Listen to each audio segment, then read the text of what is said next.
Political mind games. Tonight I'm going to be talking about the hypocrisy of racist evangelicals. Yes, this conversation must be had. It is ironic how the white racist evangelicals lovingly, unconditionally are supporting Trump. No matter what he has said, no matter what he has done, no matter what he has said, no matter what he has done, or no matter what he will do.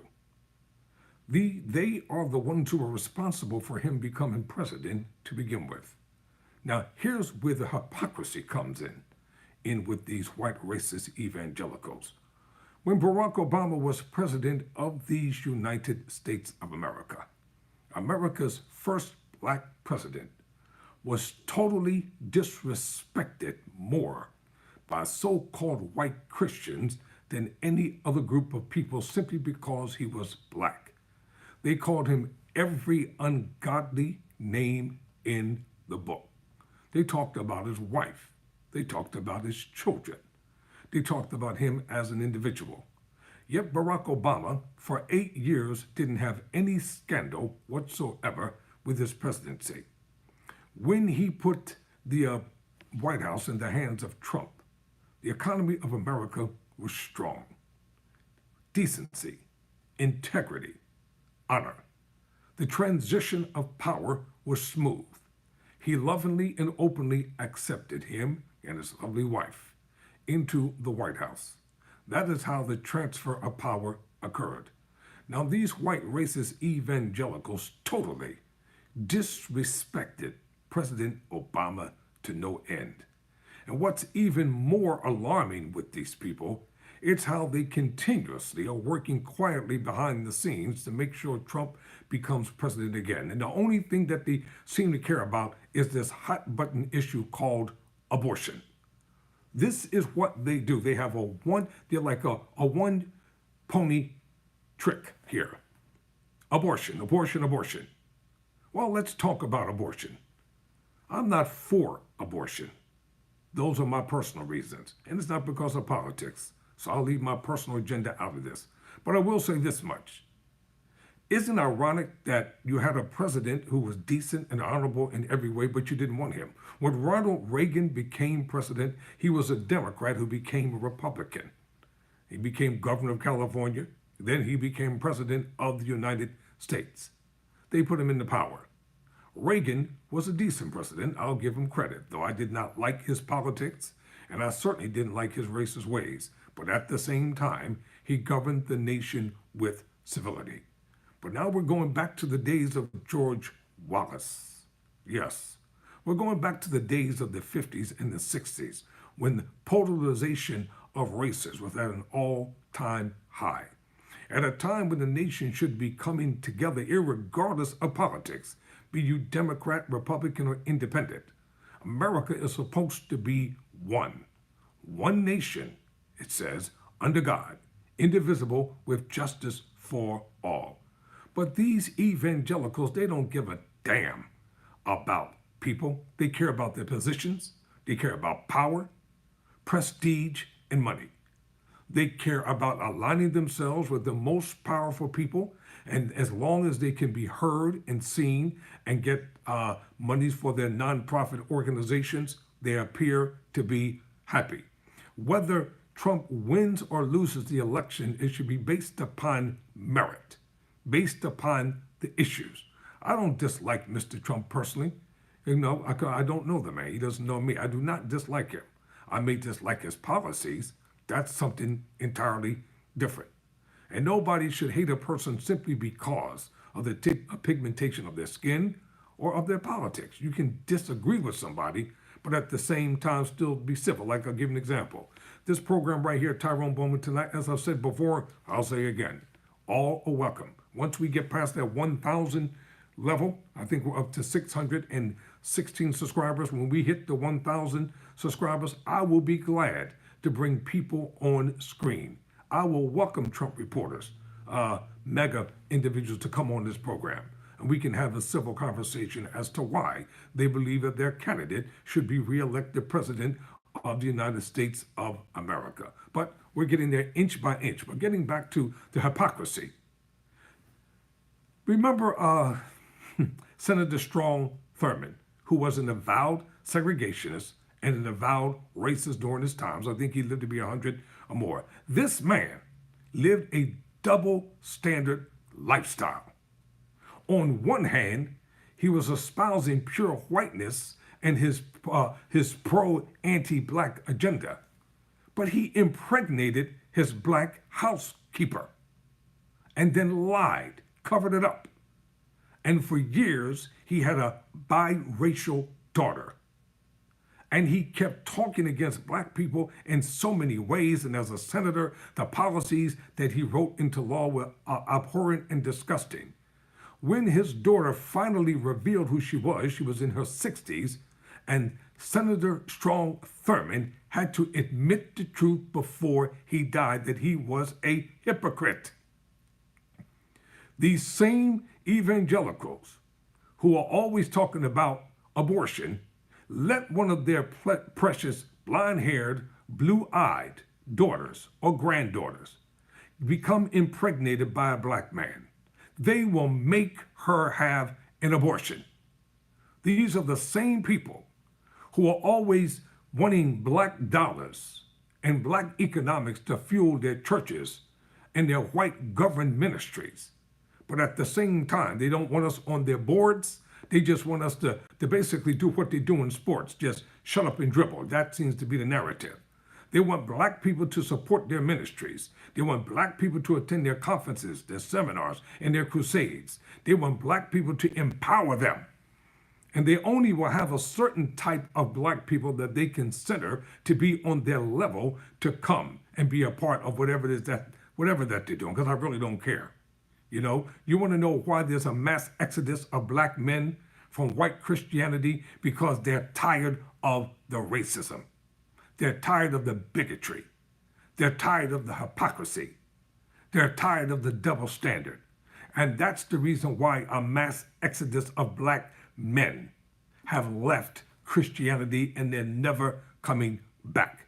Because they're not going to be subjugated to white racist leaders telling them what to do. I'm an independent thinking black man, and I'm proud to be a black man. So, in this upcoming election, they don't care what Trump has said or what he has done. They still want him to be president. They don't give a damn about the insurrection that occurred. They're trying to blame it. And I read a report today where the Republican candidate said that Congress is the one who ignited and planned the insurrection that occurred on January 6th. Those people who stormed in the Capitol, they are not patriots. And there have been a bunch of black folk. Let's just reverse the situation. Let's reverse it. Suppose President Barack Obama had done the same exact thing and had on a black glove with his hand up in the air and said, march on the Capitol. I'll be with you. Take your country back. Do you know what would have happened to Barack Obama on that day? Those gallows that they had out there, he would have been arrested, tried for treason, adjudicated, and executed on that day. And you know it. And every black person who would have joined in the melee, they would have been charged with so many felonies until they would never see the light of day, and they would get the worst treatment in the criminal justice system. You keep thinking there's not a two-tier justice system? Yes, there is. There's one for black people, and there's one for rich white men. This system stinks. I know what I'm talking about. I've been there. I've been through it. I've been falsely accused and imprisoned. And I'm still fighting like hell right now to get my record clear. I'll talk more about that in a separate video. But you're not going to tell me, racist evangelicals, about the love of God and the love of Jesus Christ when you don't even really care about the scriptures yourselves. You use them for personal gain. You use them for personal advantage. Look at all your major white so-called white Christian universities. They were founded by racists. Bob Jones University, Rice University, and some of the others. And I don't understand why our people will not be supportive among themselves. Do you know how much money black economics empowers America? We're talking over almost $1 trillion plus, maybe $10 trillion per capita if we unite. If you don't respect us, you don't respect our money. And I will never, and I mean what I say, until the Republicans come up with a decent candidate that can speak for all people, I will never vote for any Republican whatsoever. The Republicans are nasty, hateful, mean, bitter. They don't give a damn about anything, anyone, or anybody but themselves. They're the ones who are trying to steal the election. They're the ones who are trying to rig the polls. They're the ones who are trying to subvert everything that's decent and good. And I'm so tired of people talking about Biden's not mentally fit. Really? Have you taken a good look at Trump lately? Have you listened to him lately? They're both old. They're both well past their prime. One is 81 and one will be 80 plus in a couple of years. America needs new leadership. I've said it before, and I'm going to say it again. It's time for America to elect a woman president, be she Democrat or Republican, as long as they know what they're doing. Other nations have female leaders, and they're doing great things. With the invention of AI, things are changing. Things are never going to be the same again with data and computer software and the information highway. It's time to move up and get with the program for the 21st century. And all these evangelicals, they're building their empires. They're increasing their wealth and their riches. They're flaunting them before men and women and telling them, well, if you had the faith that I have, then God would bless you like he blesses me. So abortion, that's the only thing y'all can continuously come up with. That's it. Since you care about life so much, why don't you make sure that life is preserved for all people and not just for a select group? Political mind games are real. Y'all ain't seen nothing yet. And I'm going to talk about political mind games as we continue to move forward, because there's a lot of information that I have, and I'm going to talk about it. And as I said before, once we hit 1,000 subscribers and I go live, I will be glad to have Democrats on, independents, Republicans, MAGA people.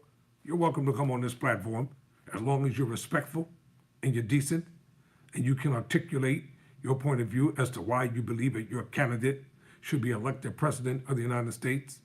And never forget this, America is going to continue to be America. And America is going to continue to have the leaders of the free world, whether people like it or not. But the one thing that's not going to happen, the white racist evangelicals are not going to tell black people what to do. We're not your property. We're not your slaves. We don't want to be your maids. We're not cooking your food. We're not cutting your grass. We don't want to live in your neighborhoods. Just like you despise us, we don't like you either.